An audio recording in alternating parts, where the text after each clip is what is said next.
வணக்கம். இது சென்னை பெரம்பூர் அப்படிங்கிற இடத்துல நம்ம போட்டு கொடுத்துருக்குற ஒரு 5 கிலோவாட் ஆன் கிரிட் சிஸ்டம். இப்போ இனிமே வரக்கூடிய காலங்களில் நீங்கள் 5 கிலோவாட் ஆன் கிரிட் சிஸ்டம் போட போகிறீங்கன்னா கட்டாயம் பேட்ரி போடணும் அப்படிங்கிற மாதிரி மத்திய அரசாங்கம் வந்து புதிய டிராஃப்ட் ரெடி பண்ணிகிட்ருக்காங்க. ஏன்னா எல்லோரும் சோலார் போட்டுக்கிட்டே வராங்க. எல்லோரும் இபிக்கு எக்ஸ்போர்ட் பண்ணுவீங்க. கூடுதலாக இருக்கக்கூடிய யூனிட்டை வந்து நீங்கள் இபிக்கு எக்ஸ்போர்ட் பண்ணக்கூடிய ஒரு சூழல் வந்துடும். அந்த மாதிரி எக்ஸ்போர்ட் பண்ணும்போது என்ன ஆகுதுன்னு கேட்டிங்கன்னா, கிரிட் ஸ்டெபிலிட்டின்னு ஒரு முக்கியமான விஷயத்தை நீங்கள் கவனிக்கணும்.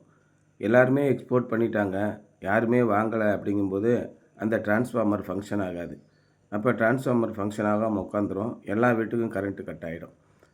எல்லாரும் சோலாரு போடணும், அதே நேரத்தில் கிரிட் ஸ்டெபிலிட்டி இருக்கணும் அப்படின்னா நம்ம வந்து அந்த டிஸ்ட்ரிபியூஷன் டிரான்ஸ்ஃபார்மரில் 30% மட்டும்தான் உங்களால் சோலார் எக்ஸ்போர்ட் பண்ண முடியும். இந்த சோலார் ப்ரொடக்ஷன் ஆகி எக்ஸ்போர்ட் ஆனவுடனே அப்படியே நேராக சப்ஸ்டேஷனுக்கு போய் எங்கேயோ வேறு ஊருக்கு போயிடும் அப்படின்லாம் ஒரு கற்பனை நினச்சிட்ருக்காங்க நிறைய பேர். இந்த சோலாரில் நீங்கள் எக்ஸ்போர்ட் பண்ணுறீங்க அப்படின்னா பக்கத்து வீட்டுக்கோ ஏற்ற வீட்டுக்கோ வந்த சர்க்கிள்குள்ளேயே தீர்ந்து முடிஞ்சிடணும். அப்போ தான் கிரிட் ஸ்டெபிலிட்டி இருக்கும். இல்லை நான் வந்து இங்கே எக்ஸ்போர்ட் பண்ணிக்கிட்டே இருப்பேன், எவ்வளோ வேணால் அவங்க இபி வாங்கிட்டு காசு கொடுக்கணும் அப்படின்னா வாங்க முடியாது. டெக்னிக்கலாக அது பாசிபிள் கிடையாது. அந்த மாதிரி இருக்கும்போது எல்லோரும் இப்போ சோலாருக்கு வந்துட்டாங்க. பெரும்பாலானவங்க இந்த ஆன்கிரிட் சிஸ்டம் மகத்தான வெற்றி. ஏன்னா நீங்கள் சோலார் பவர் ப்ரொடக்ஷன் பண்ணுறது நம்ம வீட்டிலே ரொம்ப ஈஸியாக போயிட்டு ஹை குவாலிட்டி பேனல்ஸ் வந்துருச்சு. அதே மாதிரி ஒரு பேனலில் உற்பத்தி ஆகக்கூடிய மின்சாரத்தின் அளவு 500 வாட்ஸுக்கு மேலே 600, 700, 800 வாட்ஸுன்னு வந்துக்கிட்டு இருக்குது. இன்னும் எதிர்காலத்தில் பார்த்திங்கன்னா ஒரு 5-6 வருஷம் கழிச்சுலாம் 1000 வாட்ஸ் பேனல்லாம் இருக்கும். அந்த மாதிரி இந்த சோலார் பேனலுடைய குவாலிட்டி, அதோட உற்பத்தியின் அளவு எல்லாம் அதிகமானதுனால பெருவாரியான மக்கள் வந்து இந்த ஆன்கிரிட் சிஸ்டம் செலக்ட் பண்ணிட்டாங்க.